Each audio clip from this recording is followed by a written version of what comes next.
Hey folks, welcome to Head, Heart, and Hustle, the podcast that gives you insights from real working creatives. I'm Alan Plummer, your host, and of course, as always, thank you for listening. Now, anyone with a side hustle or creative outlet can feel isolated from their friends, their family, and other people around them who just don't get their passion.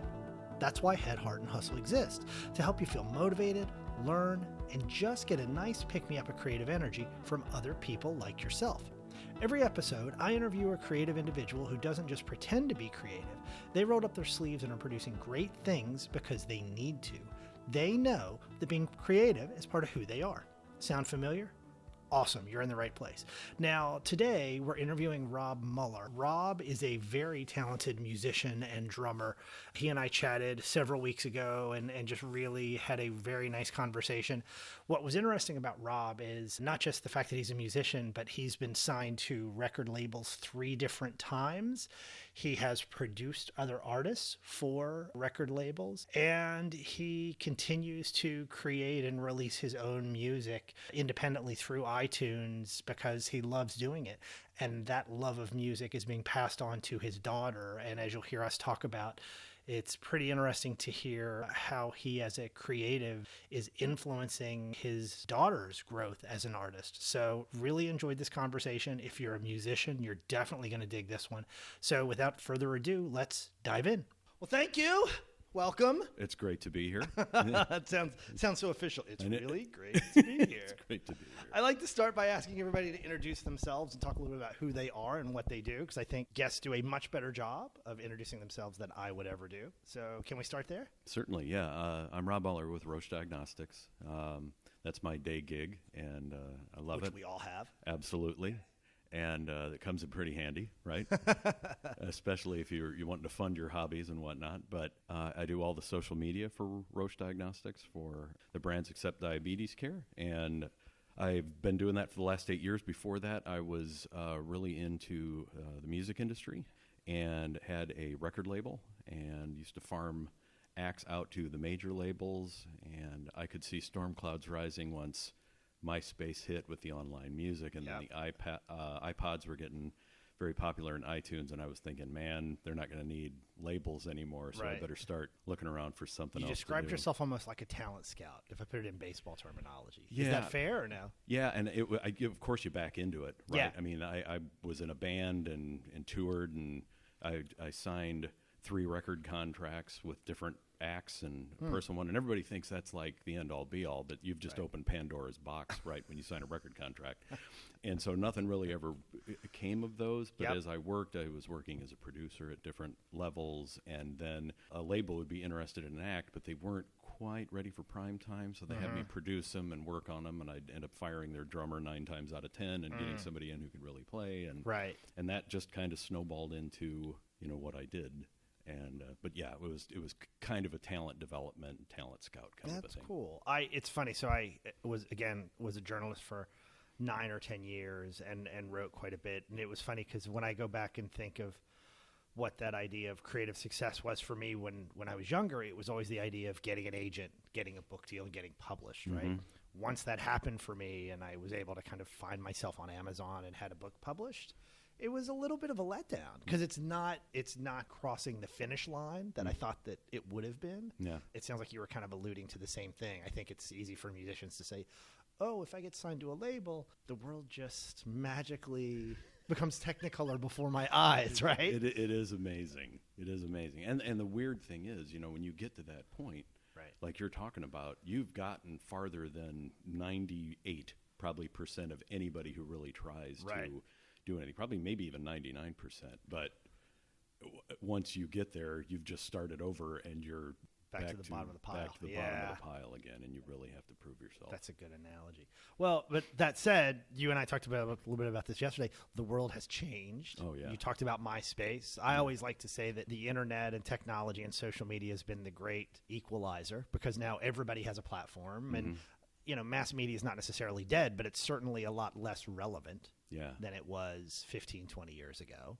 So you've talked a little bit about kind of your work and what you've done and what you've got set up in your house and kind of that approach. Yeah. How is all this technology evolution and things impacted what you did pre-MySpace, like you alluded to, and kind of what you're doing now. It's amazing. I mean, what I've got in my basement is as far as a recording studio has far more capabilities that I had in a lot of the studios that I worked in previously that were dedicated recording studios that had millions of dollars worth of equipment in. Right. But, I can do stuff now with just the editing alone, with the plugins that you can get for software that emulate outboard gear and effects and, mastering tools. It's unbelievable, right, what you can do. So I can do things in a quarter of the time with absolutely zero budget over a weekend. It would have taken me a month to do, of studio time, trying to get 3 hours here, 5 hours here, night, shifts, at here, trying to get people's schedules together. So it's a amount of freedom that you never really had before artistically in particular.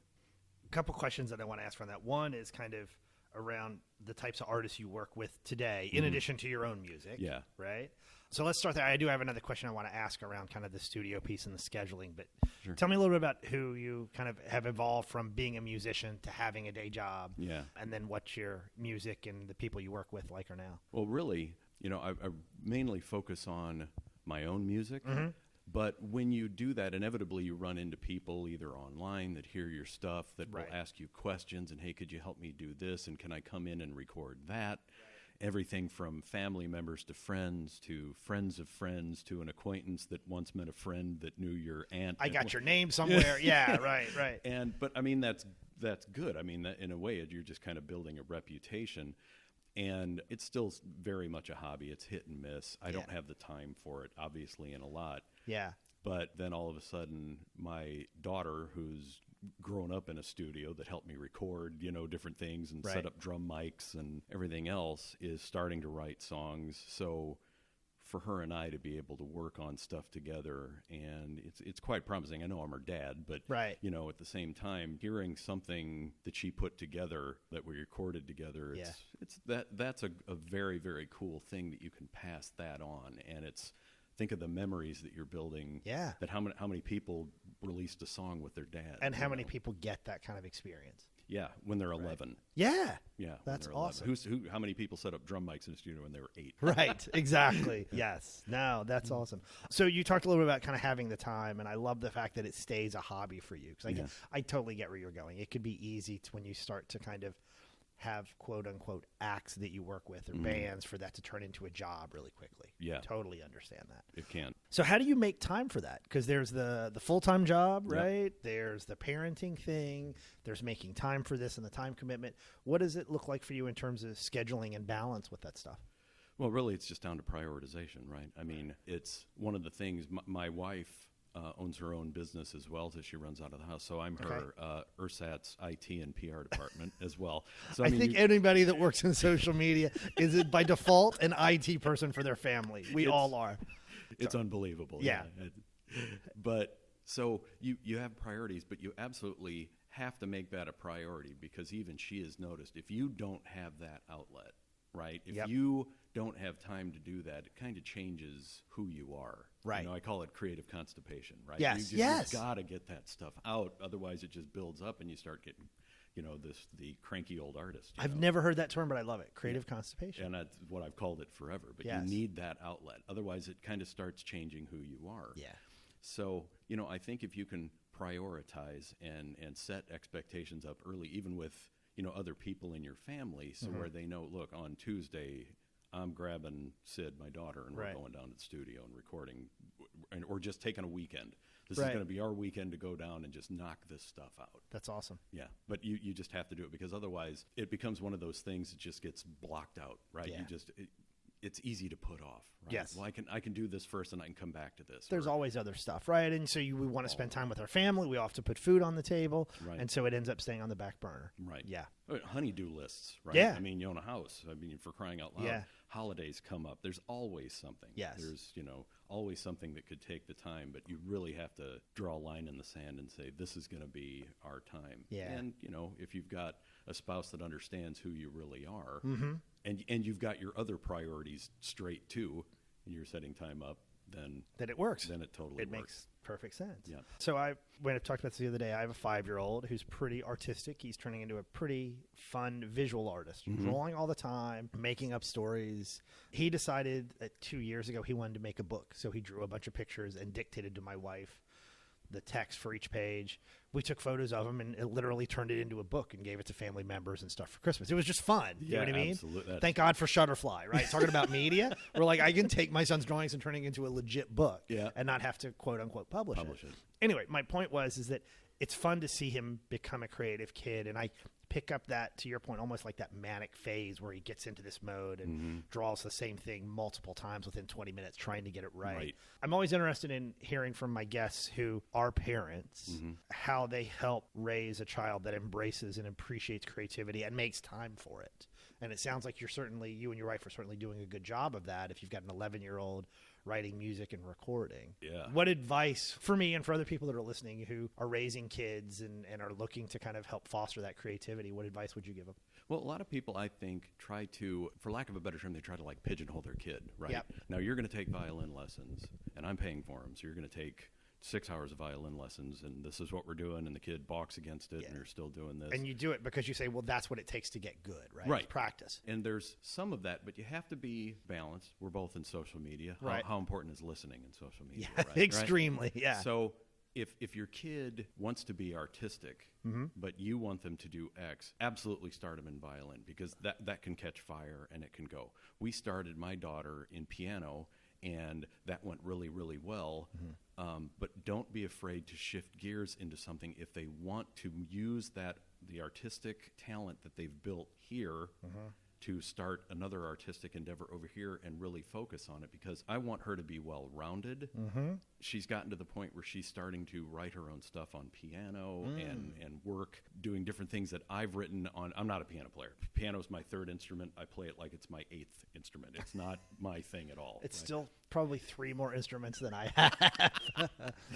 So I worked up something and she just ran with it. Yeah. But then she saw, I can't, her name's slipping, a 12-year-old ukulele player that was on America's Got Talent. And she kind of blew up the internet. Okay. She saw her, so she wanted a ukulele. Now we record songs with ukulele. She's writing songs in ukulele. But it's also fueling, wait a minute, what would that sound like if I did it on piano? And don't be afraid to have, especially if they're artistically inclined. If they're not, and it's an uphill battle, and you want them to have that, then maybe stick with like violin. But if you've started a fire, don't be afraid to let it spread a little bit. Right. And that's my advice, because you want to keep that going. Because it absolutely has helped her in math. It's absolutely helped her in reading. It's absolutely helped her concentration and memorization, because she's got to memorize 3-page pieces. So, I mean, I can see that it's helped her in so many different facets that I would say whatever keeps that fire stoked, let them go off in a direction. No, I think that's great. It's funny, we struggle a lot because, our 5-year-old is like, well, what do you want to do? What kind of lessons do you want to take? He's like, I don't know. We're like, well, how about drums? No, this is the best, Rob. I'm like, what about guitar? He's like, I already know how to play guitar. Well, because he has a little acoustic. I am crudely teaching myself like just basic rhythm, right? Just chords and stuff, just enough to play along with music and have fun. But my son has enough ego that he's like, Dad, I know how to play guitar. It's not an issue. I'm like, down. Yeah, literally, right? I'm like, good for you. Kid's got more. I did hot cross buns. I'm good. Yeah, basically. My son's got more swagger at 5 than I've ever had in my life. I love it. But I'm like, well, what do you want to do? He's like, I want to draw. You know what I mean? And so part of it for me, right, I grew up performing and singing. And so he is a performer at heart. He's got that in him. Yeah. And I'm like, well, you sing a lot. Let's kind of find a space to get a little more formal musical training that's appropriate for your age. And he's like, no, I just want to draw. I just want to stand here. But he'll sit and draw like all day long. If we're at home, he'll stand at the coffee table with markers and pencils and pens, and it's just an all-day thing, which I love, but it's trying to find, and I just don't want him to feel so siloed in that. You know what I mean? But you feel like they're being siloed. They don't. They see it like they're building a launch pad almost. Okay. Right? And that's what I mean. As they get older, that's the way she was at piano at 5. Yeah. Right? She was kind of into it. And you'll notice what is really capturing their attention, because there's like a hint of neuroticism in it. Like you said, they'll just keep drawing gets until manic. they get it right. Yeah. Or they'll keep playing the same piece over and over until they get the fingering right. Look for those signs, because that is a sign that this is something that they're really interested in. They want to get it right. There's a passion there to spend the time. If you try to foist like drums on them and they don't want to play, right, they kind of go through the motions. Maybe they go do the right. things, but it's not creating a fire inside them a little bit. So look for those things, and like I said, don't be afraid to let it spread. Do you think that every child or every person has that creative ability within them? In the past, I've been a teacher. Okay. And I know that there's a lot of opinions on this. Yep. And I think everybody is creative in their own way. Yep. If you try to judge a fish by its ability to climb a tree, he's going to feel like an idiot his whole life. So you again, you have to kind of find it. If you're not a drummer, I mean, if you have no rhythm, you can take drum lessons until you're blue in the face, and you're probably never going to be a great drummer. It takes an amount of coordination that not everybody in the world has. Not that you won't be able to throw together a beat or something like that, right, but it's going to be a frustration for you. There's other people that come out of the womb that can play, this drum travels, right? I mean, there's just... They get it. Can just do it. And drawing is kind of the same way. I mean, there's people that just have that knack, right? Ability. And again, I would rather people focus on finding what the kids has a passion for. What does their neuroticism lead? Yeah. I mean, are they just doing this over and over? Yeah. That's where you're going to find their creativity. Yeah. I like to ask that question. My wife and I debate that quite often. And my wife is like, oh, I'm not creative. And she didn't necessarily grow up in a creative household. But what's amazing is she's a really good cook. And she can walk into anybody's kitchen, rummage through your pantry, rummage through your fridge, and put together a meal that'll knock your socks off. She just innately is a good cook. And I'm like, well, that's creativity, right? Unbelievable. That's a creativity that I cannot get my head around. Yeah. I can barely do hot dogs. But it's funny. But it's funny in talking to her about it, like taking that for granted, and because it doesn't fit that quote unquote liberal arts idea, right? It's not writing, it's not painting, it's not music. And so basically what you were saying earlier, I do think that everybody's got some kind of ability or outlet in them, but it may not necessarily fit the mold of what our society deems is creative. You right? think about numbers. I kid with my wife. It's Christmas Day. When our bank statement comes, she grabs a Chinese marker and she's just, But I mean, that's her passion. It's her thing, and she gets uber creative with that. She's an accountant. She runs a bookkeeping business. She does taxes, and she's great with it. And thank God, because as more of the liberal arts artist, I've got absolutely no ability to do that. So I'm glad one of us has that, because it ain't me. How did you find your voice as a musician? There's this evolution of learning. And I think with any kind of liberal art, there's this foundational learning that happens, and then you start to grow into having preferences for types of music. You and I talked about that during dinner and what kind of musics we like and jazz and things. And then there's also, right, as you and it sounds like your daughter get into composing music, you start to look at influences and things come out that you didn't expect. Yeah. What does that look like? Because I know as a writer, there's this idea of me finding my voice, and I found that, one, my voice is different now than it was 20 years ago. And it's neat for me to kind of get outside of my own head and say, oh, wow, like I never would have thought I wanted to write genre X or Y or this type of stuff, but I just gravitated towards it. I started as a drummer. Right. And going back to that, I came out of the womb pounding on stuff. Spoons on my tray table, according to my mom, and chopsticks on Quaker Oats pans, and things like that. They got me a drum when I was fairly little, and I took lessons, and I was in band, and I just loved drums. And I got a drum set, one of those super cheesy toy drum sets, that I learned on. And then when I was about 9, they got me a guitar. I never asked for one, never showed interest in a guitar, but they just got one. It sat around. I mean, I plucked a couple things out on it. Yeah. But then when I was like 13, and it's hard to pull out your drum set and play a tune at the beach, right? Or when your friends are around, it's... Guitarists get girls. Yeah. You start to pick that up. Puberty hits. That's one. Yes, that was very important. But, when you're just sitting around with your friends, it's easy to, a couple of people have a guitar and you try to bang out some chords and figure out a song or something. Right. Drums are so loud. They overpower everything. You can't do it on a whim, right? There's more involved. So having it around, I started to get more into that, but then I was a professional drummer. But when you're doing drums, the unplugged thing hits, and it's like, hey, I guess you could play shakers, but could you figure out the chords on an acoustic to this, and maybe just sit up here with us and play acoustic, because I sang backing vocals too, and do that, and then start doing that as well, and you grow that way. It was very, very organic in that regard. Is that how you started to get into producing, is when you started to do that stuff and started to think how to piece it together? Absolutely, because, at different times I played bass, I played drums, I did arrangements, I sang, and it just happens because nobody else is doing it. And you want to be the glue guy, so you do this, and you're trying to keep things together, and that led into producing, and that led into trying to form acts that are better than the sum of their parts kind of a thing. Right.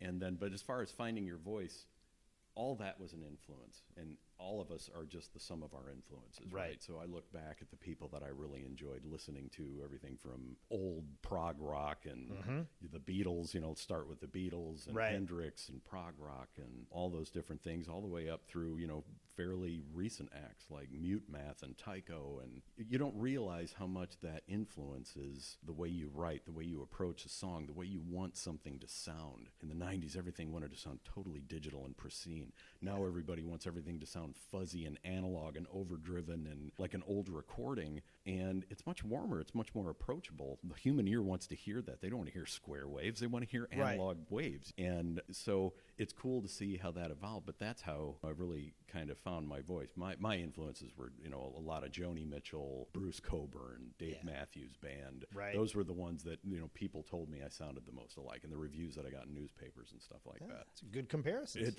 And I wasn't mad at any of them, right? Sure, like, holy hell, that hits the nail on the head, right? I mean, those are the people I listen to. I mean, if anything proves the point, that's it. I wasn't trying to sound like them. I wasn't consciously making an effort, but, when critics are telling you that's who you sound like, it's like, that's who I'm listening to. I'll take it. Yeah. That's awesome. That's great.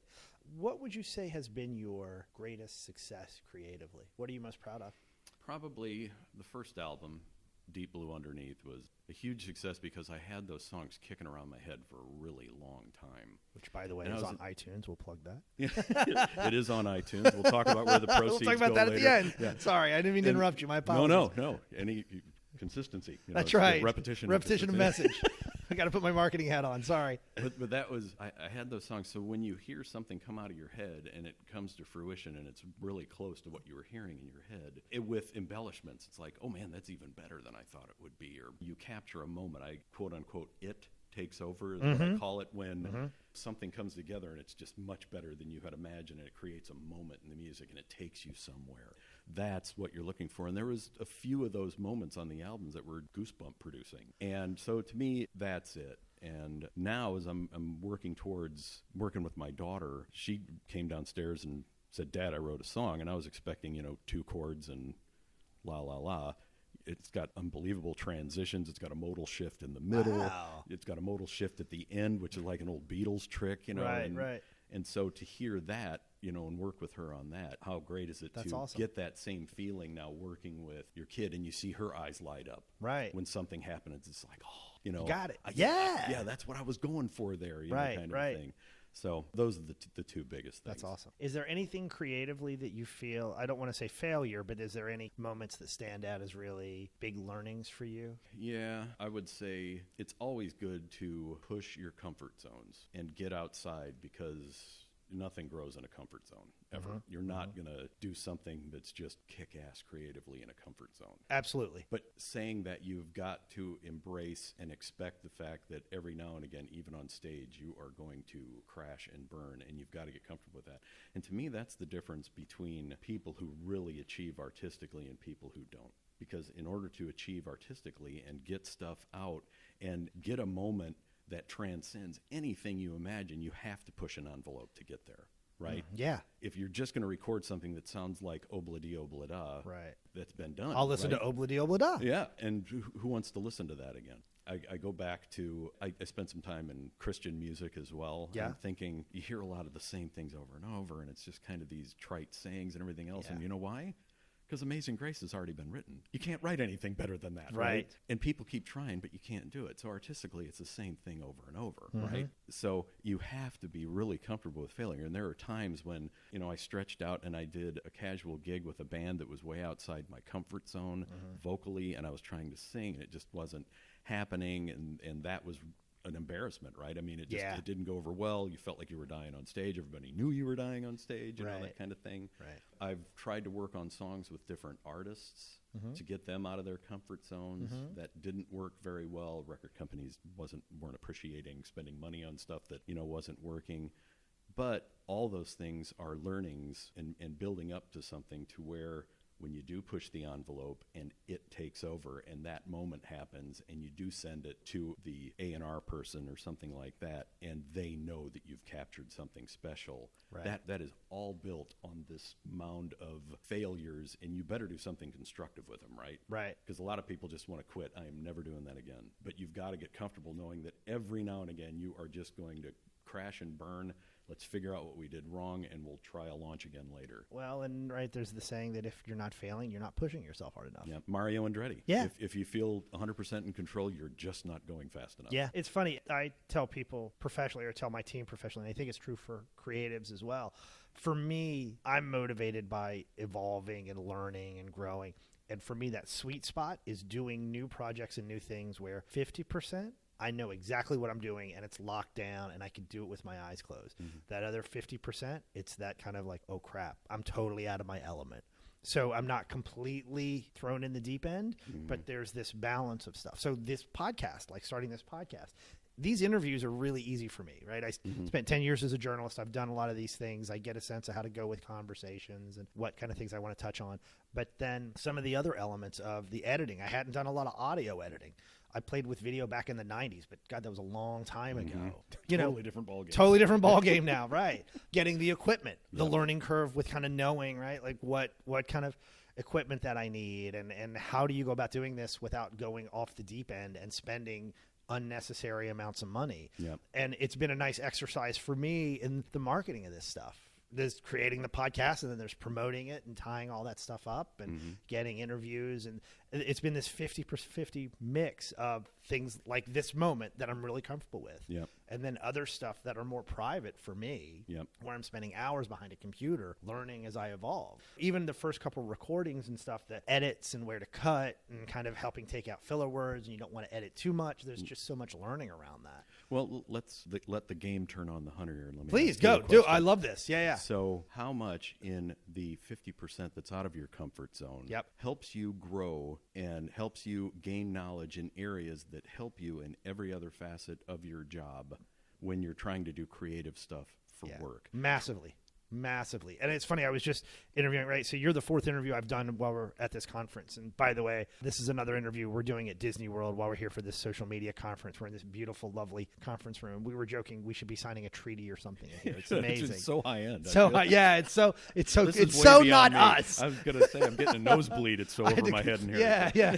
They're trying to class up the joint. We're bringing it down. But yeah, your question, no, it's exactly true. The gentleman I was interviewing before you, he and I were talking about that. And I actually, my boss and my coworkers know I have this podcast, and it filters in through my work and the skill set, and we do podcasts at work, and it gives me more comfort when I'm providing creative direction at work. Ideas come along that tie into stuff. I also, right, in addition to social, I head up content marketing efforts for our division, our B2B side. And even things in my subconscious will work their way into ideation, conceptual kind of things. I'll be working with experts who are trying to write blog posts, and we're trying to help them develop leads. And I'm trying to take really heavy technical information and make it accessible and make it interesting, right? So I'll see movies and think about things where I'll start to make connections and pull nuggets out from a movie that I saw a month ago that wasn't even necessarily intentional, but I'm like, oh yeah, there's that. Or I have these moments where design elements will come in and things that from building the website around this and things that I plug in and thinking about UX and how people navigate stuff and learning where podcasts should live, right? How to get a podcast on iTunes, what those centralized platforms are, and discovering just how many people listen to podcasts through the website. Like that's the second most popular way to listen to podcasts next to iTunes. Right? Which makes total sense. That was a bit of an aha for me. So again, right, creatively and professionally, you go back, there's all these little nuggets of information that just make me, in my self-depreciating language, it makes me just dangerous enough. I'm not an expert, but I know enough to be dangerous. And you can't be BS'd. Yeah, exactly. Right? Some agency can't come in and tell you that we need to do this. It's going to make them money and not make a bit of difference for you. Right. So when you're doing these things, because all media anymore is social media. Right? Yes. I mean, everything's socialized. You can share anything. You can do whatever. And so understanding the platforms, the technology behind it, what works, what doesn't, from visual aspects to audio editing to all these different aspects, everything is going to come into play because, like you said, everybody has a platform. And if you can find the one thing that cuts through the white noise of this world that we live in, that makes you dangerous, that makes you valuable. So being a true 21st century Renaissance man where you know all these different things again, how helpful is that to someone's career, their prospects, their horizon, to just broaden who they are? And again, back to like, that's what motivates me, that idea to learn and grow and everything. And it's not, and a lot of people that I've interviewed for this podcast say the same thing. A number of people aren't necessarily specialists in things, but they kind of evolve and change around. And so again, I'm not a professional writer at my employer. We have writers, but again, I can be kind of an editor in chief and let the experts be the experts in that moment. And it's being able to walk that line between being kind of this creative director or helping true creatives and artists bring out their best work, but being enough in tune that I'm along for the ride with them and I'm not completely detached. And I've learned as I've gotten older, that's one of my strengths and one of my skill sets. So I just embrace that. And you get to a certain point of proficiency and you say, okay, well, I'm now going to focus on this. I trust you guys. You go, keep driving, and then I'll give you my feedback. And as a team leader that works with a number of creatives, I have veto power on some final decisions, but I don't make every call. And that's where you want to be. Designers come with ideas, and I'll delegate to one of my team members and say, well, you get to make the final call, and here's what I think, but you guys decide. And I'll say to my designer, which do you like best, or what do you think about this change or that? And the same thing with writing. It's worked out really well. But all this stuff that I do in my personal life and everything else just phases into it. And it works both ways. The lessons that I've learned dealing with creative people professionally have taught me some valuable lessons around parenting and the creative aspects of my son. So it's just, it all kind of mushes together. And it's so funny, I said we're all just the sum of our influences. And everybody immediately thinks artistically, but you can widen that out. I mean, your influence is about parenting stuff. Your influence is about how you approach work, how you delegate. I mean, all those different things. But, coming back to the art of it, and expanding that way, everything influences your art, right? I mean, there's all kinds of things that can do it.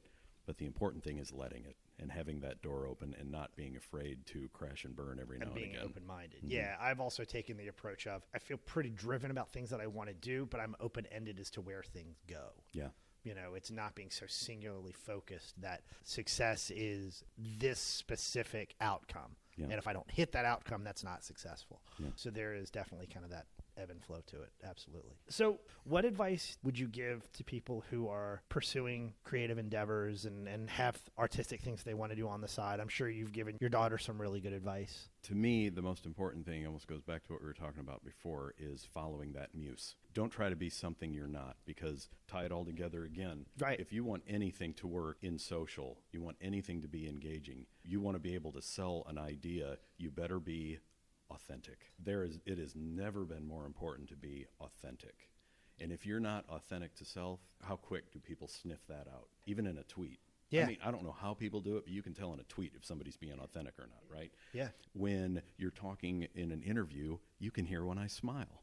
You can hear it, right? There's an authenticity that it has to be there, and it's never been more important because, again, everybody's trying to cut through white noise. They're bombarded with it. And we have our bullshit filters. We're pretty good at it at this day and age. I think they're more acute than they have ever been because, again, because of all the information, because of all the talking heads people see, because of all the stuff going on in the news, pop culture, what you see in videos, I think people's filters are so acute now that you better be authentic. And we're bombarded with things, and it makes sense, right? It's a natural response for us to evolve and filter out anything. And we have to. Right? Otherwise, survival. we just, it's survival. Right.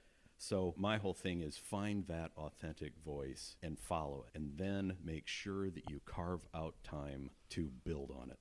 Right. Because if you don't, it's one of those things that's going to fester inside you without release because you keep putting it off and everything else is a priority, and we have soccer practice and I've got a deadline here and I've got to do this for my wife and I've got shopping and the holidays are coming up and Halloween is next week. And, there's always something. Right? So unless you put that stake in the ground and you say this day, this hour per week, there's a guy who lives right across the street from me. We have 2-chord Tuesdays. 9 o'clock on Tuesday, I grab my acoustic guitar, go across the street, and we bang out 3-chord acoustic songs, have a complete riot, talk about everything and nothing, and then have a bourbon, and I go home. That's right? awesome. Unless you put that stake in the ground, you're always going to find time to do something else. There's always something else to do. So you have got to give yourself, find that passion, find that voice, and then give yourself the permission to make it a priority and make sure everybody, you manage their expectations. I need to do this at this time. This is not negotiable. Just like I go to work from this time to this time every day, maybe 2 times a week, I have to do this for an hour or 2 hours, or I'm going to write this. But don't be afraid to give yourself the permission to do it, and then make sure everybody else knows that's your stake in the ground. Wonderful advice. I'm probably guilty of not necessarily following that Everybody as much as I should myself. I'm all talk. I talk a great game, right? But I've got to. But it's true. It's easier said than done, and we all get sucked into it. Yeah. But you're absolutely right. You're absolutely right. So, final question. This is the good one. Talked a lot about your music. Tell me what you're working on now, and where people can find the music you've been working on, and where they can learn more about you online. The place they can probably look for me online is robertmuller.net. Muller. It's really I do a lot of visual photography, writing lyrics. We didn't even talk about the photography stuff. Yeah, okay. Because it's so much a hobby. I mean, that's just well, but really quickly, sorry. So the other thing here is, again, back to you have other creative passions in addition to music. Oh, I do. It's not just music. Yeah, but it's one of those things that it all works in together, because to me, music is very visual. Music should take you places and paint pictures and wash over you, and it should be it should be an event. Yeah, and that's what I try to make it. So I try to tie all this stuff together. So robertmuller.net. But if you go to iTunes and search for Robert Muller, again, no E, Muller, Deep Blue underneath, you'll see that album, and then a release that I did a couple years ago called Winter, which is a single. And all the proceeds, all the money that from those albums goes to a scholarship fund for students with learning disabilities. I've got no bones about saying I'm ADD and I'm dyslexic. Okay. So for somebody who does social media and the writing field and everything else, I mean, to overcome those things was cool. So it's the Charles Muller Memorial Scholarship. That's awesome. It's named after my dad. And it's for students at IU right now. We hope to expand to different universities as well. But all the money goes to that for students with learning disabilities who've gotten through their sophomore and junior year with a 3.0 or better. That's awesome. And we want to expand that to the other schools as well. Very cool. Well, thank you. This has been extremely enjoyable. I'll end there. I completely agree. That was fun. Thank you. Yeah. Well, this has been loads of fun, and I'm sure we'll chat soon. Look forward to it, man. Right, thanks so much. Thanks, Rob. All right. So thanks for doing that, Rob. Obviously, we had a great time chatting. I will tell you that I love the idea of creative constipation. It may not be the best visual for everybody, but I certainly think it's an appropriate term. And I think it describes that creative logjam that happens in all of us pretty frequently when we're not able to get those creative impulses out.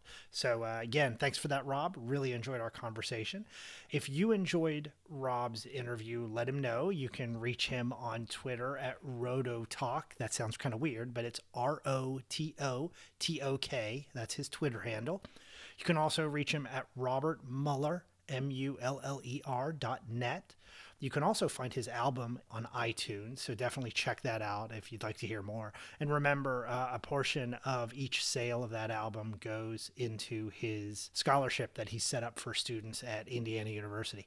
Now, if you like the episode, do us a favor and rate us or write a review on iTunes or any other podcast directory.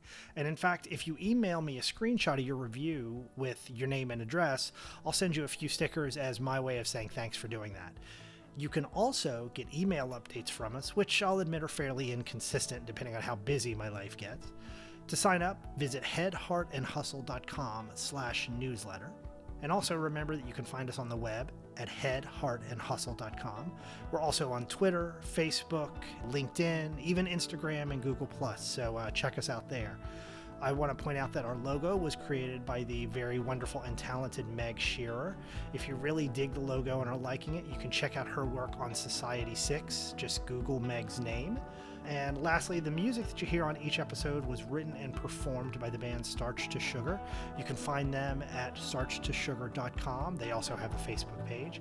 And lastly, if you're interested in being interviewed for a future episode of Head, Heart, and Hustle, shoot me a note and let me know. You can find me at headheartandhustle@gmail.com. As always, thanks for listening. Now go create something.